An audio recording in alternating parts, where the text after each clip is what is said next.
Hello Summoners and welcome back to another ProGuides video. My name is Nathan Ng and today we'll be looking at the 5 best mids on patch 11.10. Do note that the champions in this video are generally the most meta picks for their role, and as a result, most of them are picked or banned pretty frequently. If you're looking for champs to play that are much less contested, go ahead and check out our top 3 champs to main series. The champs in those vids are still strong enough to carry with, but they're low in both pick and ban rate, meaning that you're more likely to get your hands on them. We'll be starting off things with Echo. In the current meta, almost all the top tier mid laners are melee carries, which means that most of the time you're going to end up with a pretty volatile experience. The lane can be completely decided by the first kill in the lane. The 1v1 skill matchups alone can be stressful enough, since a single mistake can often lead to your death, but what is really frustrating is having the upper hand in lane and then losing it all because your opponent has a jungler playing for their lane. And that's exactly what makes Echo such an incredibly strong pick at the moment. While most other assassins rely on forcing for those early kills in lane to run the game, Echo is more of a scaling pick. In fact, when you do get an early lead, it's best to play a slower, more consistent game, using his strong wave clear to soak up farm and take turret plates over going for those random coin flip roams. Once you reach a core of Rocket Belt, Sorks, and Lichbane, you can be a lot more aggressive with your simple, easy to land combo allowing you to burst down your opponents effortlessly. But unless you're insanely ahead, you won't be able to totally one-shot carries until you complete Rabadon, so don't force too hard. One thing to know about the build that we have is that it doesn't include Zhonya's. Zhonya's is considered by many to be super core on Echo, but we think it's best to itemize to do as much damage as possible. Zhonya's is more of a way to cover up big mistakes, but if you use your ultimate to dodge the right threats, and at a time where it puts you out of harm's way, you shouldn't need a stasis to survive fights most of the time. That being said, if the enemy team has so many things to deal with and you absolutely need it, you can drop Magi's from the build and get Hourglass instead.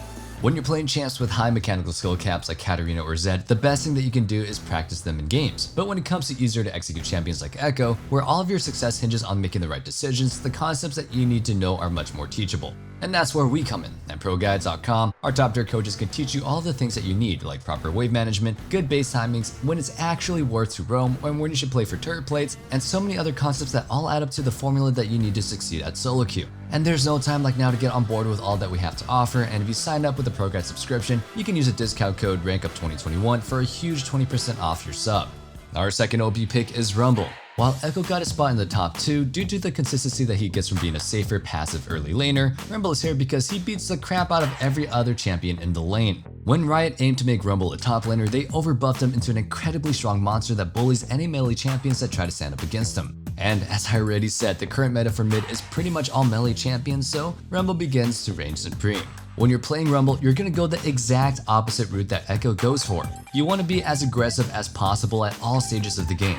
If your opponent is trying to farm, you're forcing traits on them. If your jungler wants Scuttle Crab, you shove in the wave for priority and hope for an early 2v2 fight to break out. Once you're 6, if your opponent isn't giving you the chance to trade on them, take their conceding the lane as a win. Just melt the wave and go for a roam with your ultimate. Rumble's ultimate ganks are an extremely good way to punish overextending laners. Even if you use it to burn their bot lane flashes, his ult is a pretty low cooldown, so you can repeat gank just after a few more waves. So, if Rumble is such an OP mid, why isn't he more popular right now? Well, basically, it's just that he's so popular in the jungle. With all that dueling strength and super fast clear speed on cams, he's an incredibly OP jungler at the game when played right. While Rumble is mechanically pretty easy to play, the one hard part about him is his ultimate. The vector casting can be a bit of a learning curve for some players, so you may want to head into the practice tool to make sure you have a good grasp on how to use it. As for how you should be using your ultimate, make sure that you're not just mindlessly throwing it out at the start of a fight. It's best when enemies are forced into a certain path, such as a tight choke in the jungle, or to prevent any enemies from escaping. It also synergizes super well with AoE ults like Jarvan and Amumu, so try to layer it with allies like that when you have them. When our first couple of picks hold the top 2 spots due to how overwhelmingly strong they are in the areas that they specialize in, the rest of the champions on our list are more capable of hard carrying games, and in the right hands can be just as strong. The first of these champions is Talon. If you like to cheese early and snowball hard, he's the pick for you. Don't be fooled by him being on the nerf list for this patch. The nerf they decided on was barely a slap on the wrist, with a measly 10% bonus AD ratio taken off from his Q. Bonus AD ratios usually come into play when you actually have items, and considering almost every Talon I see gets first blood at level 2 or 3, I don't think he's going anywhere anytime soon. You'll be able to use this insanely high burst to constantly threaten the opposing laner, with them potentially giving up their life if they move up to greed for the wrong minion. And even if you're pushing them all the way to their tower, there's basically no way for the jungler to punish you. Just be sure to keep one side of the river warded and play to that side. Even if their jungler comes in from behind you from an angle that would guarantee a kill on the other champions, with Talon you can just use your E to jump over a wall to your safety. And that E is more than a defensive tool. If your opponent is playing so defensive that they're totally conceding the lane to you, you can just use the lane prio to look for roams, parkouring over walls to quickly reach targets elsewhere. While most champions need level 6 to effectively gank elsewhere, Talon's insane burst damage make it so that you can easily get cheesy kills on opponents that just aren't expecting an early game gank. This is especially good to do against the enemy jungler. If you show up right as they're doing their second buff, you can usually take them out and secure double buffs for yourself. That play alone will get you ahead while putting their jungler behind, and with solo queue being solo queue, their jungle and mid will probably be flaming each other for the rest of the game. Before we go back into our next pick, there's a couple things that I want to know about this build. For one, the electrocute page is better burst, but if you're dealing with tankier enemy teams, you may want to run Conqueror for that. The full page is Conqueror, Triumph, Tenacity, Coup de Grace, Taste of Blood, and Ravenous Hunter. As far as items go, the set that we have here is best for the general gameplay, but if there are enchanters on the enemy team, you might want to change things up. Shielding enchanters have always been incredibly annoying to deal with as assassins, since they can easily deny you kills on priority targets. Grievous is there to counter healers, but shielding has always been a big buzzkill. But now in Season 11, we have Serpent's Fang, one of the most OP situational items that's ever been in League. So whenever you're dealing with shield champs, make sure you pick it up right after your Prowler's Claw so they can't stop your snowball.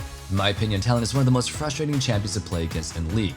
I don't think he's necessarily the most broken thing in the game, but he's just a little bit frustrating, and this is coming from a Talon player himself. His kit isn't nearly as overloaded as some champions, and even though he has crazy bursts, it's not like he can usually kill more than one champ. Still, the constant roams are annoying. When you play against TF or Shen, you only have to worry about them coming bot every few minutes. But with Talon, he can surprise trip anytime, providing the same type of permanent pressure that somebody like Evelynn or Shaco can.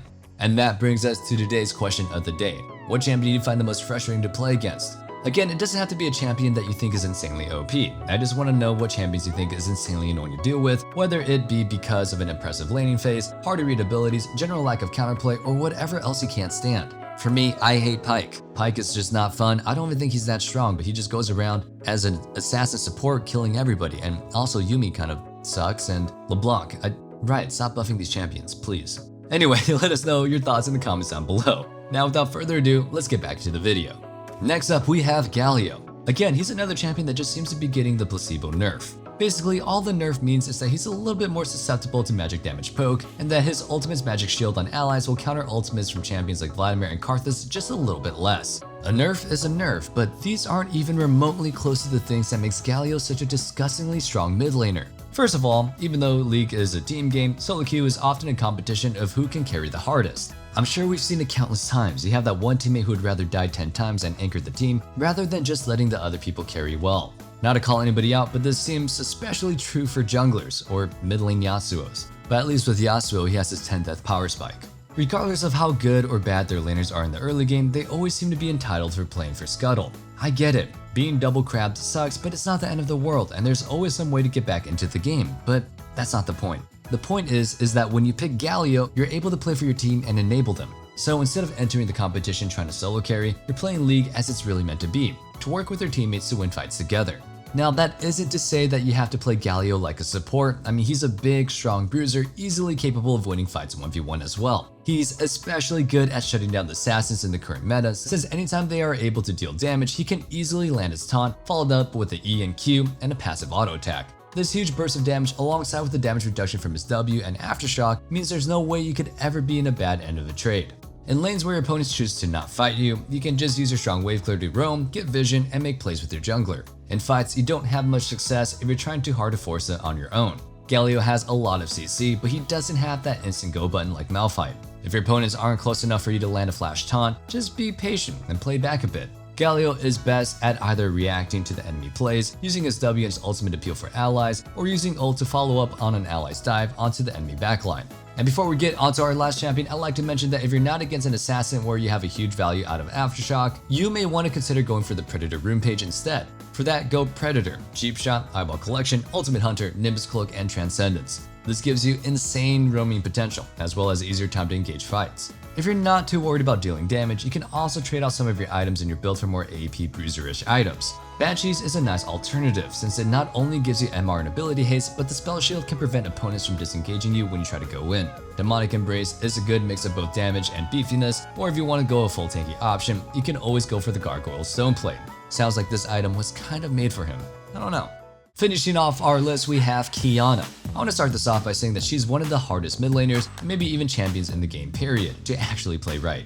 But when you do get some pretty insane results, and the stats reflect it. Her win rate has been pretty abysmal for a few months, hovering around the mid-40s. At the time of making of this video, her win rate across all elos is pretty bad at 47%, but when you narrow the search to Plat Plus, it goes above 50%. At Diamond Plus, it's nearly 53%. And all the way at the top of the ladder, looking at Master Plus, she's above 57%. Basically, she has an insane mastery curve. But don't be discouraged, you don't have to have master tier level mechanics to make Kiana work. In fact, Kiana isn't mechanically challenging at all. Her EQ combos even lock onto targets, hitting them through flash. What really makes a difference in the success of Kiana players of different levels is properly understanding how to use her kit to the fullest. For example, a bad Kiana player may lead with her full combo with the EQ-WQ combo for the max burst damage. This may be enough to one-shot a squishy opponent when you're super fed, but early on, or against tankier foes, you need to use your W's enhanced auto attacks for extra damage before discharging the enchantment. You also have to have a good idea of when to look for roams, and how to really use your ultimate for optimal results. But once you do master these things, you can easily make game-winning plays in even the most hopeless of games. While she is just a carry like any other assassin, the important point here is that you use her to work with your team. Kiana does a lot of burst damage, but as I said earlier, she's not the total one-shot machine until later into the game. Having a point-and-click brute and the potential to land a massive AoE stun with her ultimate means that she has crazy setup for her team, and you should be using that in conjunction with your jungler to constantly force skirmishes. To get the most out of her ultimate, you'll probably want to take fights in and around the jungle, where you have plenty of terrain to ensure good results. Bonus points if you have terrain from an ally or even an enemy, like Jarvan or Anivia. The walls their abilities generate can cause your ultimate to connect to other walls for an even more explosive result. Just like with Talon, if you're against shields on the enemy team, be sure to pick up Serpent's Fang before Mana Immune so you don't get your snowball halted.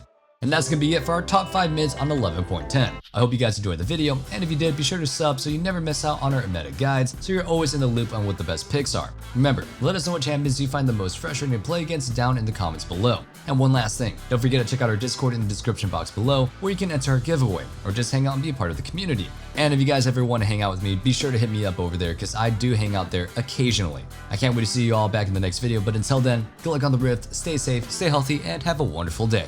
Peace.